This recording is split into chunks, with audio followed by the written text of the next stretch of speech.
আল্লাহ রাব্বুল আলামিন এই পৃথিবী সৃষ্টি করার পর পৃথিবী যখন তিনি ধ্বংস করবেন, পৃথিবী ধ্বংসের পর যখন আল্লাহ রাব্বুল আলামিন কিয়ামত কায়েম করবেন, কিয়ামতের দিন আল্লাহ রাব্বুল আলামিন মানুষের হিসাব গ্রহণ করবেন।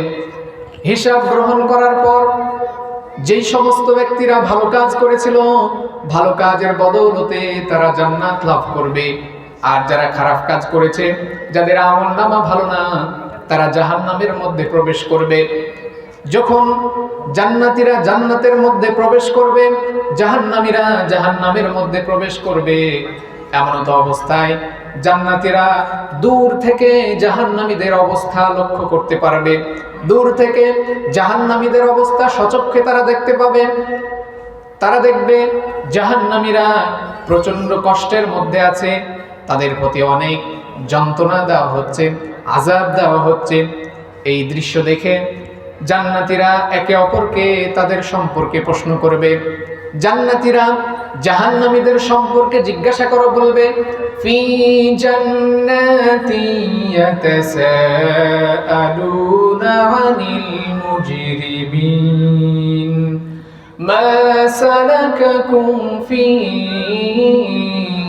সাকার।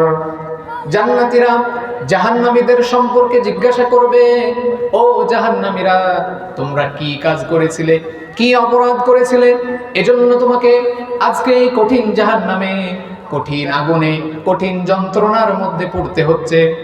এবার দেখুন জাহান্নামীরা তারা যেই কারণে তারা এই আযাব ভোগ করছে, তারা নিজের মুখে এবার জবাব দিচ্ছে। জাহান্নামীরা জাহান্নামে যাওয়ার এক নাম্বার যেই কারণ বর্ণনা করেছেন আল্লাহ রাব্বুল আলামিন বলছেন, তারা বলবেন, ক্বালু লাম নাকু মিনাল মুসাল্লিন। জাহান্নামীরা জাহান্নামে যাওয়ার এক নাম্বার কারণ হিসাবে যেই কথাটি বলবে সেটি হচ্ছে, ক্বালু লাম নাকু মিনাল মুসাল্লিন, আমরা মুসল্লিদের মধ্যে অন্তর্ভুক্ত ছিলাম না, আমরা নামাজ পড়তাম না, আমরা মুসল্লি ছিলাম না। জাহান্নামে যাওয়ার এক নম্বর কারণ জাহান্নামীরা নিজের মুখে বলছে, আমরা কি ছিলাম না, মুসল্লি ছিলাম না, নামাজ পড়তাম না। এই নামাজ না পড়ার কারণে আজকে আমাদেরকে জাহান্নামের মধ্যে আসতে হয়েছে, জাহান্নামের আগুনের মধ্যে আমাদেরকে পড়তে হচ্ছে। সম্মানিত হাজিরিন, একটু লক্ষ্য করুন, এই আয়াতে কারিমা কাদেরকে উদ্দেশ্য করে বলা হচ্ছে? এই আয়াতে কারিমা কাফেরদের উদ্দেশ্য করে বলা হচ্ছে না। কারণ যারা কাফের, যারা অস্বীকারী, যারা ঈমানই আনেনি, তারা তো অবশ্যই জাহান্নামের মধ্যে যাবেই এবং তারা চিরস্থায়ী জাহান্নামে যাবে। আর যারা ঈমান এনেছে কিন্তু নেক আমল করে নাই, ঈমান এনে নামাজ পড়ে নাই, আল্লাহ পাক এই আয়াতে তাদের উদ্দেশ্য করেছেন। এখানে বলা হয়নি যে যারা ঈমান আনেনি তারা জাহান্নামী, বরং এখানে বলা হচ্ছে যারা আমরা জাহান্নামে এজন্য এসেছি যে আমরা মুসল্লি ছিলাম না। আর নামাজ পড়ার শর্ত হচ্ছে তাকে ঈমান আনতে হবে। যার ঈমান নাই, যে মুসলিমই নাই, যে কাফের, সে কি নামাজ পড়বে? কালেমা পড়লেন, মুসলিম হলেন, এবার আপনার জন্য কি ফরজ? সালাত ফরজ। কিন্তু কালেমা পড়ে মুসলিম হয়ে ঈমানদার হয়ে আপনি যদি সালাত আদায় না করেন, তাহলে এটাই আপনার জাহান্নামে যাওয়ার প্রথম নাম্বার, এক নাম্বার কারণ। প্রিয় হাজিরিন, আল্লাহ পাক আমাদের জন্য এই সালাতের বিধান ফরজ করে দিয়েছেন। এটি নফল ওয়াজিব কোনো বিষয় নয়। কোরআনুল কারীমে আল্লাহ রাব্বুল আলামিন একাধিক জায়গায় তিনি উল্লেখ করেছেন সালাতের বিষয়ে। আল্লাহ রাব্বুল আলামিন কোরআনুল কারীমে নামাজ এবং যাকাতের কথা তিনি একসাথে উল্লেখ করেছেন। আবার শুধুই নামাজের কথা উল্লেখ করেছেন, তোমরা সালাত কায়েম করো। আবার সালাত এবং যাকাত তিনি একসাথে উল্লেখ করেছেন। কোরআনুল কারীমে আল্লাহ রাব্বুল আলামিন বলছেন সূরা নূরের মধ্যে, ওয়া আকিমুস সালাতা ওয়া আতুজ যাকাতা ওয়া আতিউল্লাহা ওয়ার রাসূলা লাআল্লাকুম তুরহামুন।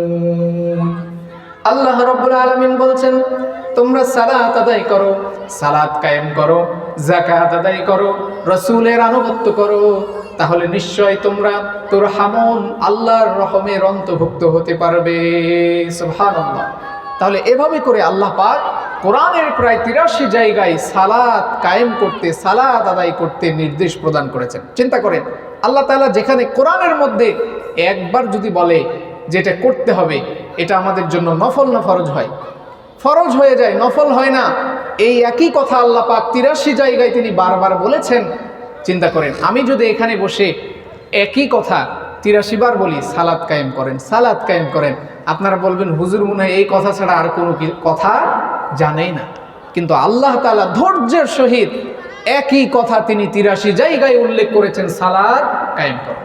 এজন্য যারা ঈমান আনার পরেও ঈমান এনে সালাত তরক করবে, জাহান্নামে যাবার প্রথম নাম্বার কারণ এটি হবে।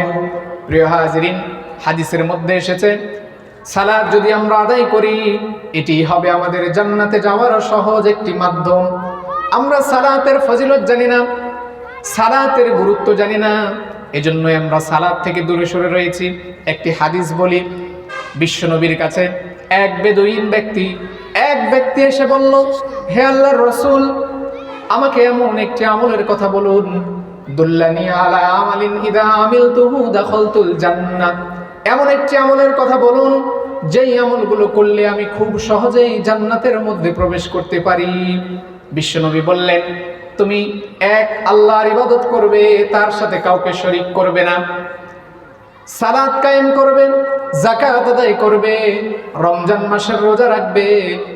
বিশ্বনবী যখন এই কথাগুলো বললেন, সেই ব্যক্তি যখন চলে গেল, তখন সেই ব্যক্তি বলল, যেই সত্তার হাতে আমার প্রাণ, তার কসম করে বলছি, আপনি যা বলেছেন আমি এর কমও করব না, বেশি কিছুও করব না।